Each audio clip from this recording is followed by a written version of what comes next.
दूसरे को गालियां भी देते थे और एक गधे ने दूसरे गधे से कहा, उल्लू के पट्टे मनुष्य की औलाद।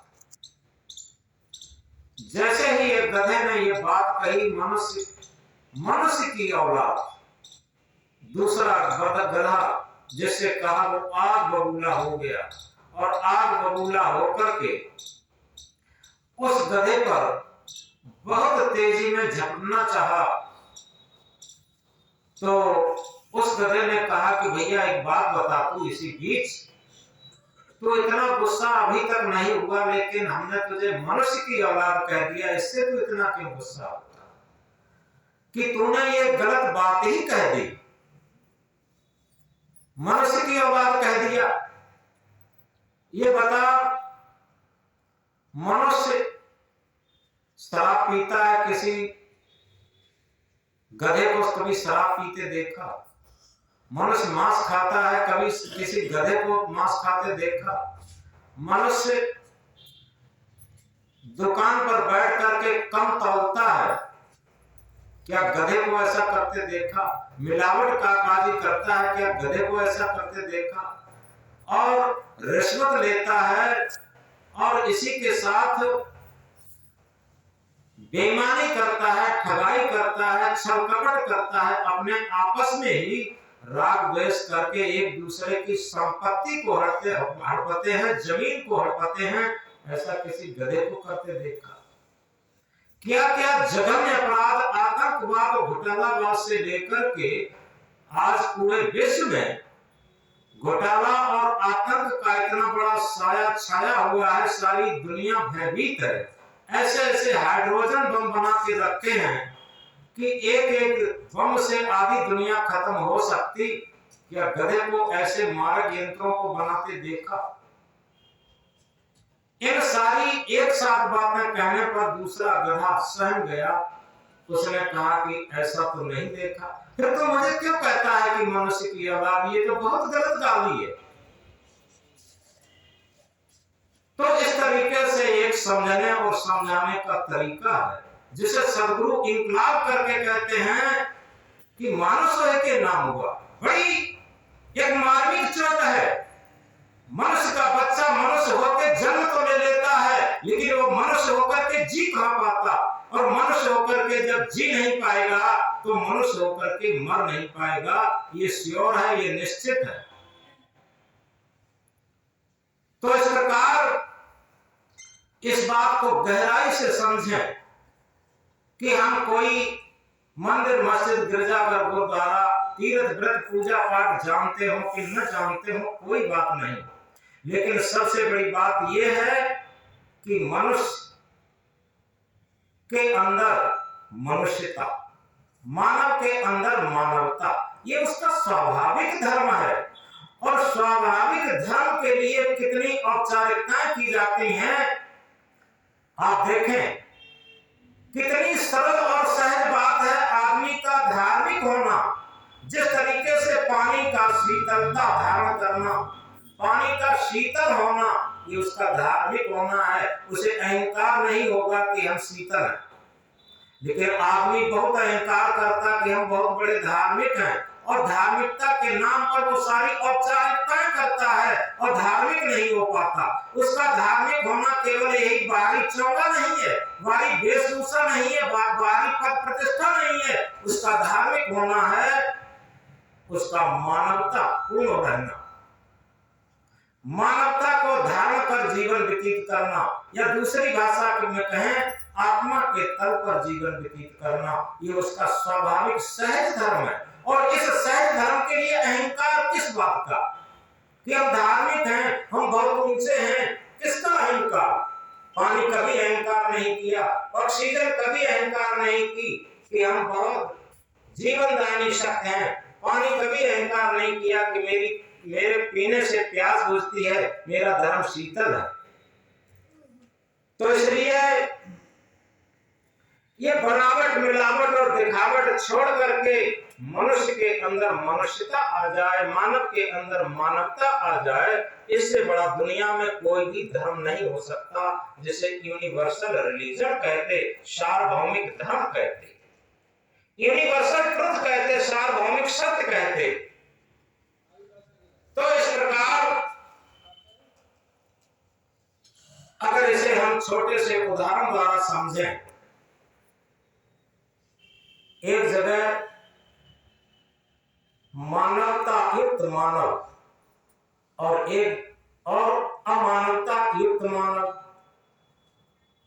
इसे अगर शास्त्रों की भाषा में कहें तो दैव और दानव। लोग दैव और दानव को जल्दी समझ जाते हैं। तो जिन्हें दैव कहते हैं उनका आशा है जिस मनुष्य के अंदर मानवता हो वो सच्चा मानव, और जिस मनुष्य के अंदर अमानवता हो तो वो मनुष्य कहलाने का सच्चा अधिकारी नहीं है। तो दो तरीके के कुछ मनुष्य इकट्ठे हुए, एक तरफ के लोगों में मानवता थी और एक तरफ के लोगों में अमानवता थी, यानी दैव और दैत्य के तरीके से समझो। अब क्या था, वहां पर एक भोज होना था, एक भोज, एक छोटा सा भंडारा जिसमें भोजन सबको पाना था। तो सबसे पहले जो अमानवता युक्त लोग थे, जो दानवता को धारण किए थे, वो लोग पंगत में बिठाए, दो पंगत में बिठाए गए आमने सामने, और भोजन परोसा गया।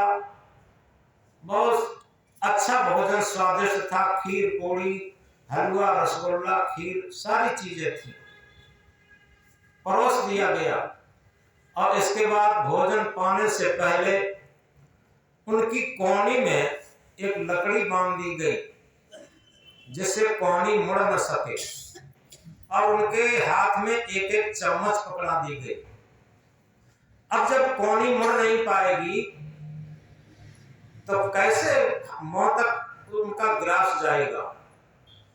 अब क्या है, हाथ मुड़ नहीं रहा है, थाली में चम्मच को भर रहे हैं और उछाल रहे हैं, कुछ कपड़ों पर गिरता, कुछ थाली पर गिरता, और कुछ कभी कभी मुंह में भी चला जाता।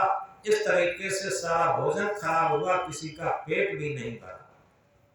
ये दानों की बारी खत्म हुई,